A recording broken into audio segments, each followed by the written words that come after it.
রাজ্যে এসেছেন কেন্দ্রীয় স্বরাষ্ট্রমন্ত্রী অমিত শাহ। আর এবার শিলিগুড়ি সংলগ্ন চিকেন স্নেক নিয়ে গুরুত্বপূর্ণ বৈঠক কেন্দ্রীয় স্বরাষ্ট্রমন্ত্রী। রাজ্যে বিজেপির সরকার প্রতিষ্ঠিত হওয়ার পর প্রথম উত্তরবঙ্গ সফরে অমিত শাহ।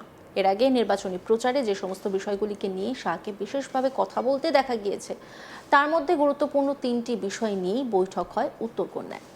প্রথমত, গুন্ডা দমন নীতি বলবৎ; দ্বিতীয়ত, জন্ম মৃত্যুর নথি ডিজিটালাইজেশন এবং অবৈধ ভোটার ও আধার কার্ড। উত্তরকন্যায় স্বরাষ্ট্রমন্ত্রী অমিত শাহর সঙ্গে বৈঠকে উপস্থিত ছিলেন রাজ্যের মুখ্যমন্ত্রী শুভেন্দু অধিকারী। দার্জিলিং, জলপাইগুড়ি, কালিম্পং, আলিপুরদুয়ার, কোচবিহার, দুই দিনাজপুর ও মালদার প্রশাসনিক আধিকারিক এবং সাংসদ ও মন্ত্রীরা। শুক্রবার রাতে বায়ুসেনার বিশেষ বিমানে বাগডোগরা বিমানবন্দরে অবতরণ হয় অমিত শাহ। বিমানবন্দরেই তাকে অভ্যর্থনা জানাতে উপস্থিত হন রাজ্যের মুখ্যমন্ত্রী শুভেন্দু অধিকারী সহ অন্যান্য মন্ত্রীরা। কদমতলায় বিএসএফ এর হেডকোয়ার্টারে রাত্রি যাপনের পর শনিবার সকাল থেকেই একাধিক কর্মসূচি সারতে শুরু করেন স্বরাষ্ট্রমন্ত্রী। সকালে উত্তরকন্যার পাশে ডাবগ্রাম ফুলবাড়ি বিধানসভায় ভারত বাংলাদেশ সীমান্তের কাঁটাতার লাগোয়া জামুরিয়া ভিটা, সন্ন্যাসী কাঁটা সহ বিভিন্ন এলাকা পরিদর্শন করেন তিনি। পাশাপাশি একাধিক প্রকল্পের শিলান্যাস এবং ভিত্তিপ্রস্তরও স্থাপন করেন তিনি। কথা বলেন জওয়ানদের সঙ্গে।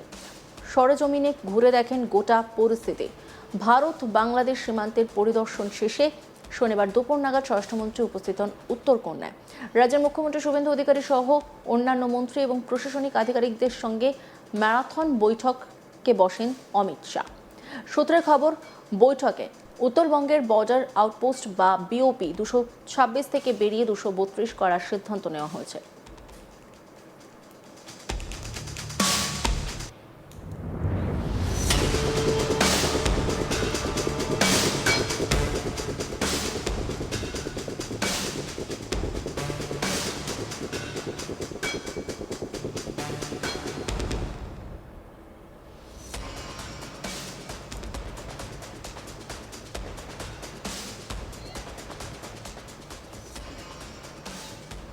এই নিয়ে একটি রিপোর্ট তুলে ধরেছেন আমার কলিগ পার্থ প্রতিম দাস।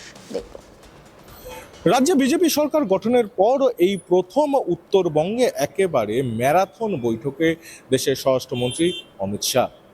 শনিবার বাগডোগরা বিমানবন্দরে বায়ুসেনার যে বিশেষ বিমান রয়েছে সেই বিশেষ বিমানে তিনি অবতরণ করেন এবং তাকে বিমানবন্দরেই স্বাগত জানান রাজ্যের মুখ্যমন্ত্রী শুভেন্দু অধিকারী। সঙ্গে ছিলেন অন্যান্য মন্ত্রী থেকে প্রতিমন্ত্রীরা। রাতেই শিলিগুড়ির কাছে কদমতলায় বিএসএফ এর যে হেডকোয়ার্টার রয়েছে সেখানে রাত্রি যাপনের পর অন্যদিকে শনিবার সকাল থেকেই কিন্তু এই উত্তরকন্যা এবং সীমান্ত সংলগ্ন যে এলাকাগুলো রয়েছে সেখানে রীতিমতো সরজমিনে পরিদর্শন চালাচ্ছেন তিনি। শনিবার সকালেই যে ফুলবাড়ির ইন্দো বাংলাদেশ সীমান্ত রয়েছে সেখানে জামুরিয়া ভিটা, সন্ন্যাসী কাটা সহ বিভিন্ন যে এলাকাগুলো রয়েছে সেই কাঁটাতার লাগোয়া এলাকাগুলোতে পরিদর্শন করেন অমিত শাহ। সঙ্গে ছিলেন রাজ্যের মুখ্যমন্ত্রী শুভেন্দু অধিকারী।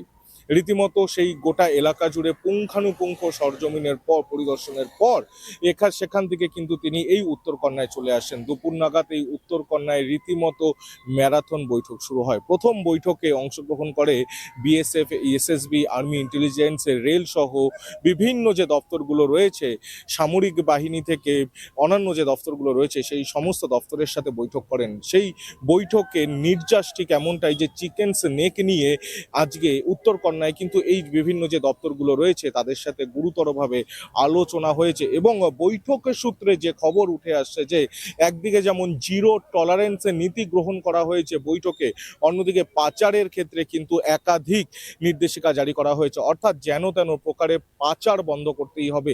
যে কোনো দপ্তরের কাছে কোনো প্রকার খবর থাকুক না কেন তাকে কিন্তু রীতিমতো যাকে বলে ফ্রি হ্যান্ড দেওয়া হয়েছে। সেই দপ্তর কোনো রকম অনুমতির অপেক্ষা ছাড়াই যখন তখন পদক্ষেপ গ্রহণ করতে পারে। অন্যদিকে গোটা উত্তরবঙ্গ জুড়ে এখনো পর্যন্ত প্রায় 226টি বর্ডার আউটপোস্ট ছিল, অর্থাৎ বিওপি ছিল। আজকের এই বৈঠকে সিদ্ধান্ত হয়েছে পরিস্থিতি যে রয়েছে গোটা সীমান্ত এলাকা জুড়ে তাতে আরও 6টি বিওপি বাড়ানো হলো। অর্থাৎ উত্তরবঙ্গ জুড়ে এখনো পর্যন্ত বিওপির সংখ্যা হয়ে আজকের এই মিটিং শেষে দাঁড়ালো 232টি।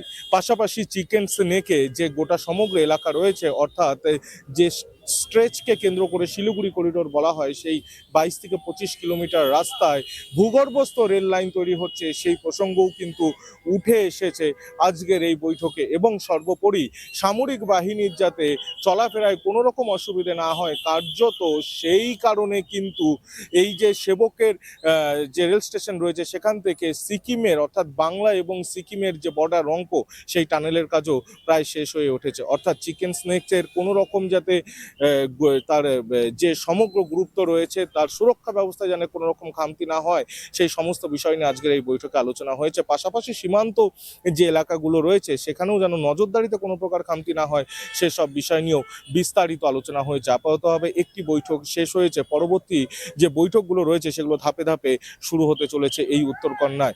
অন্যদিকে রাজ্যে যে গুরুত্বপূর্ণ যে বিল পাস নিয়ে বিধানসভায় জোর আলোচনা চলেছে, গুন্ডা দমন নীতি আইন, সেই আইন কবে থেকে বলবৎ হবে গোটা রাজ্য জুড়ে, সেটাই কিন্তু সিদ্ধান্ত নেওয়া হবে আজকের এই উত্তরকন্যায় এই বৈঠকে। সেই বৈঠকে উপস্থিত রয়েছেন রাজ্যের মুখ্যমন্ত্রী শুভেন্দু অধিকারী সহ দার্জিলিং, জলপাইগুড়ি, আলিপুরদুয়ার, কোচবিহার, এমনকি উত্তর থেকে দক্ষিণ দিনাজপুর এবং মালদার জেলার প্রশাসনিক আধিকারিক থেকে অন্যান্য মন্ত্রীরাও। সেই বৈঠকে আজকে আলোচনা হচ্ছে গুন্ডা দমন নীতি এই বিল আদৌ কবে থেকে বলবৎ হচ্ছে রাজ্যে। তার অন্যতম কারণ, একদিকে যখন রাজ্যের অন্যতম মন্ত্রী শঙ্কর ঘোষ তিনি সরাসরি শঙ্কর অনুষ্ঠান করছেন, অন্যদিকে রাজ্যের মুখ্যমন্ত্রী জনতার দরবার অনুষ্ঠান করছেন, সেখানে একাধিক প্রসঙ্গের মধ্যে সব থেকেই গুরুত্বপূর্ণ যে প্রসঙ্গ উঠে আসছে তা হলো দুর্নীতির প্রসঙ্গ।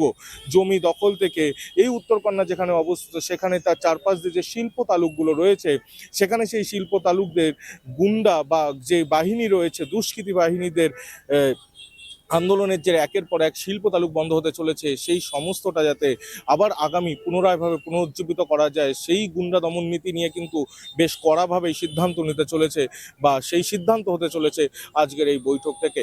পাশাপাশি এই সীমান্ত লাগোয়া এলাকায় বিশেষ করে জন্ম এবং মৃত্যুর ডিজিটালাইজেশনের সিদ্ধান্তও এই বৈঠক থেকে উঠে আসছে। এবং সর্বোপরি যে বিষয় নিয়ে বারংবার বিজেপি নেতৃত্বরা একই কথা বলছিলেন যে বাংলাদেশি অনুপ্রবেশকারী, সেটা নিয়েও কিন্তু বিস্তারিত আলোচনা হওয়ার কথা আজকের এই মিটিংয়ে। তার অন্যতম কারণ, এই উত্তরকন্যা যেখানে অবস্থিত তার পারিপার্শ্বিকে দিয়ে অর্থাৎ ইন্দো বাংলা সীমান্ত কিন্তু তার মেরে কেটে 2 কিলোমিটারের মধ্যেই রয়েছে। এবং আজ স্বরাষ্ট্রমন্ত্রী যে এলাকা পরিদর্শন করলো সেটা কিন্তু একেবারে কাঁটাতার ঘেঁষা এলাকা, এবং সেই এলাকায় নিবিড় সংশোধনী যে ভোটার তালিকা রয়েছে সেখানে বহু অংশের মানুষের নাম কিন্তু ইতিমধ্যেই বাদ পড়েছে।